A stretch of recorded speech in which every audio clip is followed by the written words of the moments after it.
Hey everyone, how y'all doing? So it's time to go over all the knives I carried for the week, and this is week number 31 of 2023, which went from Monday, July 31st through Sunday, August 6th. And we did a little bit of camping this week, so get the fixed blades out of the way. Again, like previously when we went camping, I took the more basic 511. I really didn't use it. I kept it in my pack. Very lightweight. What can you say? Just an awesome knife.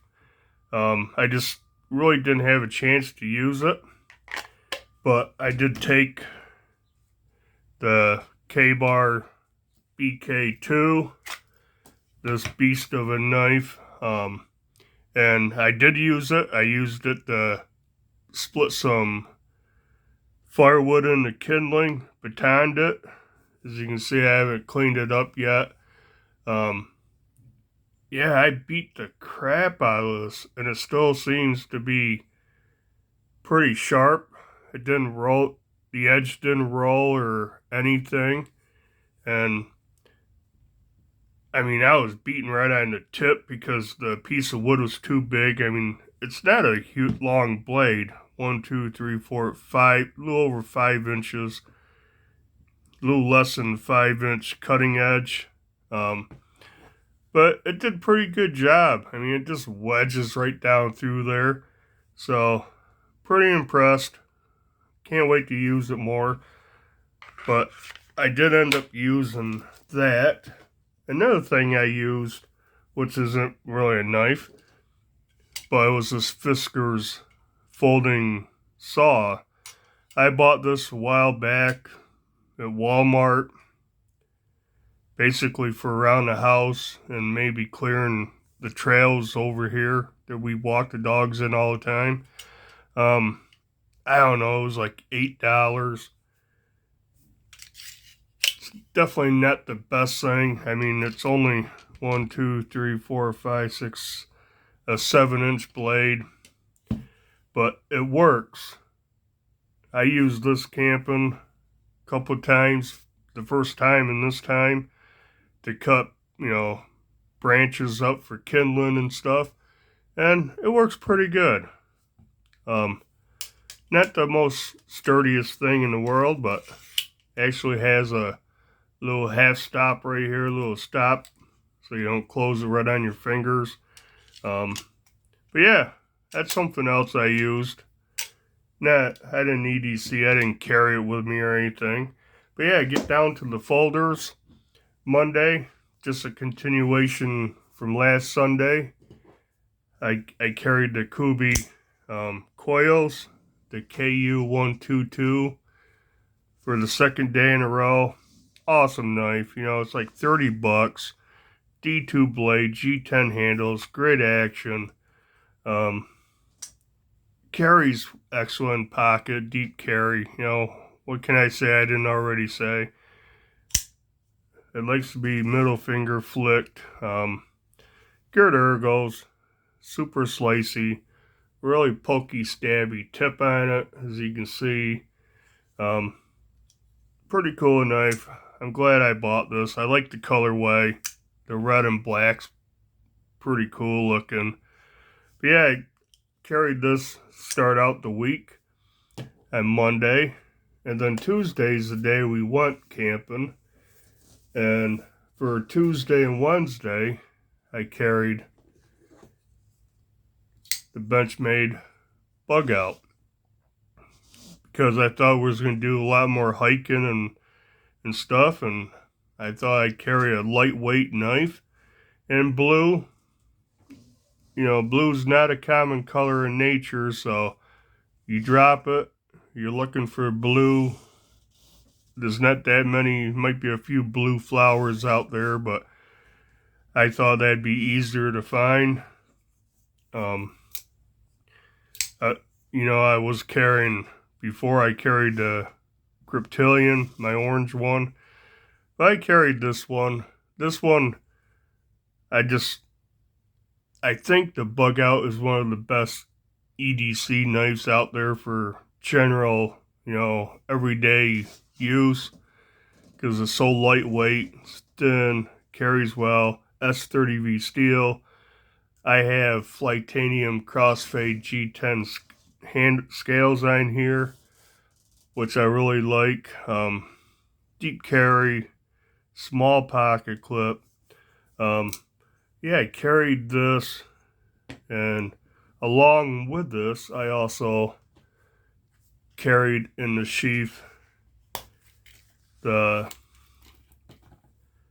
Caseside Buster, the full-size Side Buster. And I got, I like this knife. I like the overall shape and design of it. It's a classic, Caseside Buster. This is in CV steel. As you can see, it's taken on quite a decent patina to the blade. Straight handle, good ergos. It is a slip joint, so have to be aware of that. Going from a locking knife to a slip joint, you have to I do anyways, back my mind, remember that. But yeah, so that was my combination for 2 days.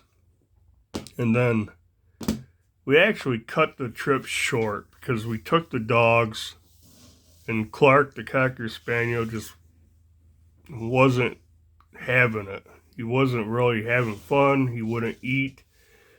And it was nice weather, beautiful campsite, but neither one of us was feeling it anymore. So we came home, and Thursday I carried the Ontario Rat Model 1 D2, and it just came out that Ontario is shutting down, got bought by another company, shutting down their U.S.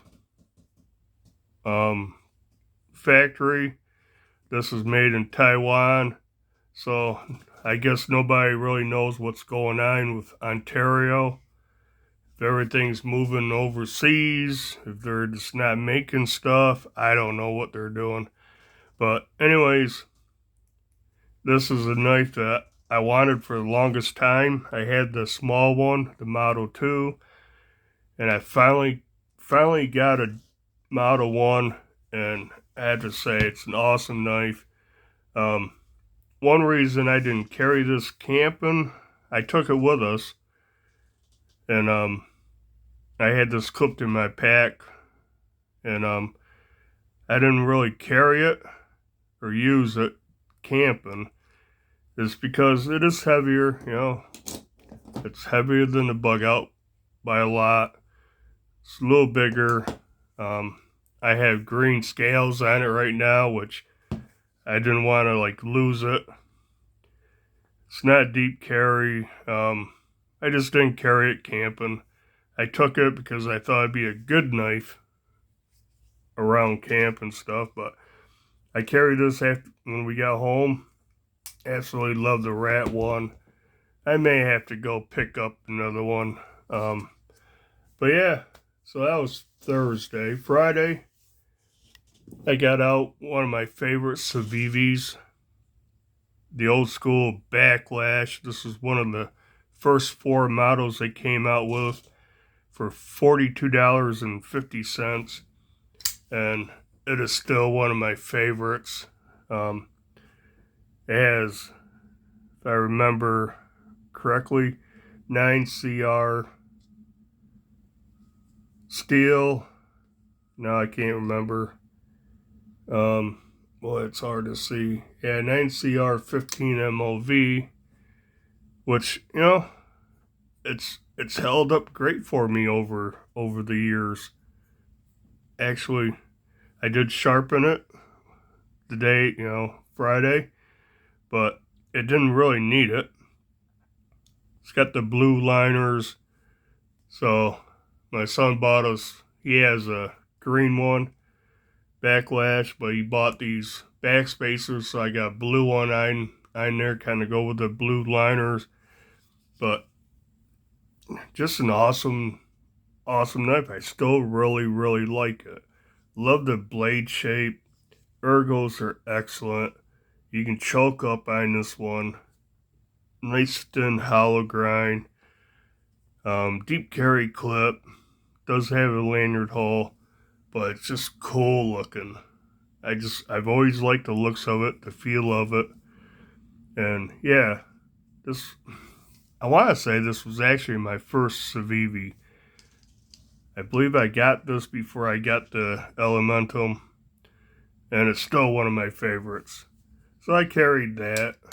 And Friday, Saturday, I haven't carried this all that much or used it too much, and I decided to get out the Cold Steel AD-15 Light. What a beast of a knife, man, let me tell you. As you can see, it's AUS 10A, made in Taiwan. Check that blade out. That is one nice heavy duty blade. Has the scorpion lock that I believe, my opinion, is a pretty strong lock. Because it locks right here, and as you're holding it, squeezing it, you're holding that lock in. Has the FRN handles, the light does. And I guess the AD-15 Light compared to the AD-15 is only an ounce difference maybe. But yeah, this is a pretty cool, it's a heavy beefy knife. Good ergos on it though. My hand fits that perfect. Does have a choil up here that you can choke up on.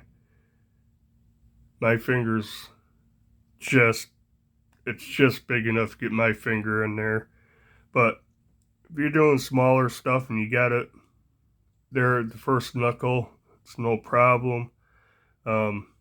Yeah, this is one I definitely need to carry more because it's cool. The AD-15, I mean the AUS 10A is holding an edge excellent so far. Like I said, I haven't carried and used this all that much, but enough that I don't see it's still holding a good edge. It's nice. And you know, Cold Steel's 8CR and stuff, they know how to heat treat, so you get the most out of the steel. That brings us to Sunday, and yeah, you know, like I said before, I kind of fell in love with this knife again, and it's the Spyderco PM2. And I say I fell in love with it again. I loved this knife when I bought it. Carried the crap out of it. I changed the scales to different scales, micarta scales from Sharp Dress Knives, which are excellent. But after a while, you know, the action got all gunked up. It wouldn't drop shut. It's getting hard to open. Centering was off. I kind of just put it in my box and forgot about it for quite a while. Then I decided, you know, I gotta get that back out. I tore it all apart, cleaned it. I put the original G10 scales back on it. You know, I always had the Lynch clip on here, deep carry Lynch clip. I love that on there. A friend of mine made this back spacer, 3D printed it, put that on. Actually, I had one on it, and during a video, it broke on me. So he made me a new one, so I got that on there. yeah, I mean, what can you say? This is the base model, right? S30V steel, black G10, but just an awesome knife. And adding the lynch clip and the little backspacer, I really dig it. So yeah, after I got it working good again, and blade centering, you can see is dead center. Yeah, kind of fell in love with this again. And I don't know if you noticed, but I did put a little tiny sharpening choil on here. I didn't do a great job doing that, but it actually helps sharpening it, because otherwise it just went right up against there. So I'm glad I did that too. I haven't had no issues of getting material stuck in that's real tiny, but just enough to be able to get right to the end of it, of the bevel. But yeah, carried this Sunday. It's Monday morning. It's still in my pocket, so sneak peek into next week. And that does it for all the knives I carried. And like I said, I didn't carry it, but I used this BK2. And if you don't know the story behind why I have this, I had my 35th work anniversary, and you get to choose from a catalog, you know, nothing great. Everything's about $100.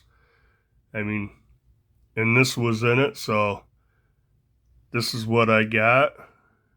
Because I probably wouldn't have bought this on my own, you know, but since it was free, I got it. I like it. Definitely a tough, hard use fixed blade. But yeah, that does it for this. It's week 31, 2023. Just so you know, I'll have different videos coming out. For the past several weeks, all I have done is these updates, and that's it. But I have a few new things coming, so you'll be seeing them. And I guess that'll do it. Do the usual like, comment, subscribe, and until the next video, bye.